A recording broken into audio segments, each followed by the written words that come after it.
Bonjour à tous, poursuivons avec la Mishnah Chet, la 8e Mishnah du 3e Pérec.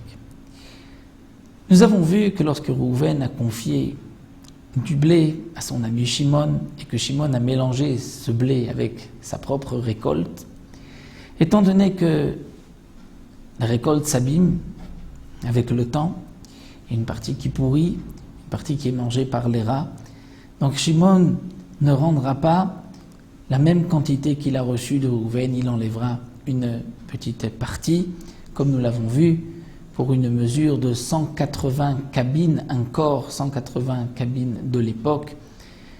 Shimon enlèvera 4 cabines et demie si c'est du blé. Quel est le din lorsqu'il s'agit de liquide? La Mishnah nous dit Yotzilosh toute la yain. Pour le vin, c'est-à-dire que si Reuven a confié du vin à Shimon et que Shimon a mélangé le vin de Reuven avec le sien, donc Reuven lui dit « Je t'ai confié tant de litres, rends-moi le nombre de litres que je t'ai confié. » Il devra enlever, nous dit le Tana de la Mishnah, Yotzilosh toute la yain, 1/6. C'est-à-dire que si Shimon lui a confié, on va dire, 60 litres, il ne lui rendra que 50 litres, il en enlève 10. Pourquoi 10? Parce que les tonneaux, les jarres dans lesquels Shimon a entreposé le vin ont certainement absorbé une partie du vin. Donc ça c'est normal, c'est ce que Reuven doit perdre puisque le vin était absorbé par les jarres, par les tonneaux, donc il enlèvera 1/6. Rabbi Yehuda Omer Chomesh, Rabbi Yehuda dit, non, il faut enlever 1/5, parce que les parois absorbent 1/5 du vin. Et donc comme l'explique la Gemara, ce n'est pas une marloquette sur la Metsiout, à savoir est-ce que les parois, le tonneau, le jarre vont absorber 1/6 ou 1/5, mais ça dépendait de l'endroit de chacun, c'est-à-dire de la terre avec laquelle on fabriquait les jarres.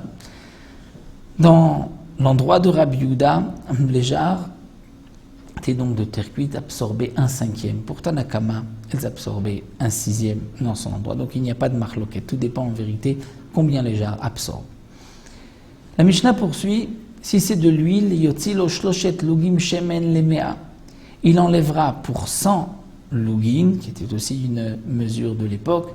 N'oublions pas que le fameux révi'it, pour le kidouche, pour les verres, les kossotes, les 4 verres de Pessar, c'est un quart de log. Le révi'it, c'est un quart. On appelle révi'it, mais c'est un quart de quoi? De quelle mesure? D'un log. Pour nous donner une idée, le révi'it, c'est une marloquette. Est-ce que c'est 86 millilitres ou 150 millilitres? Donc le log, c'est 4 fois plus. Combien on enlèvera? Yotzilo Shloshet lugim, 3 lugim pour 100 lugim. 3 lugim d'huile pour 100. Pourquoi? Log ou merza shmarim. Il y a un log et demi, shmarim, de la lie. C'est-à-dire la lie du vin, il y a aussi dans l'huile, il y a aussi donc les restes du raisin qui n'ont pas été bien filtrés. Il y a toujours un log ou merza pour 100 logim. Il y a aussi log ou merza bala. Dire les jarres d'huile vont, elles, absorber un log et demi pour 100 logim. Donc il enlèvera 3 logim. C'est-à-dire que si Reuven a confié à Shimon 100 logim d'huile et que Shimon les a mélangés avec sa propre huile, lorsque Shimon va rendre à Reuven les 100 logim, il enlèvera 3, puisqu'il considère qu'il y a un log et demi de lie, de shmarim, et un log et demi de bala, dire que les parois ont absorbé.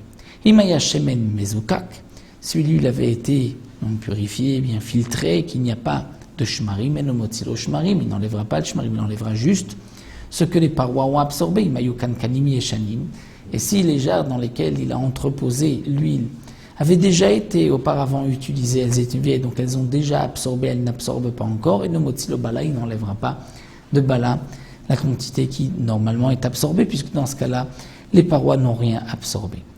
Rabbi Yehuda Omer, Rabbi Yehuda rajoute et dit Afamocher shemen mezukak lachavero.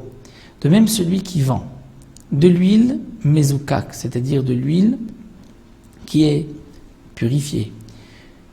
Lachavero kol yemot hashana, c'est-à-dire pour toute l'année.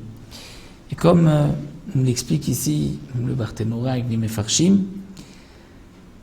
Rabbi Yehuda vient nous enseigner Afamocher, c'est-à-dire ce que nous avons vu ici pour celui qui a confié, Réhouven a confié de l'huile à Shimon. C'est aussi le cas pour Réhouven qui achèterait de l'huile de Shimon.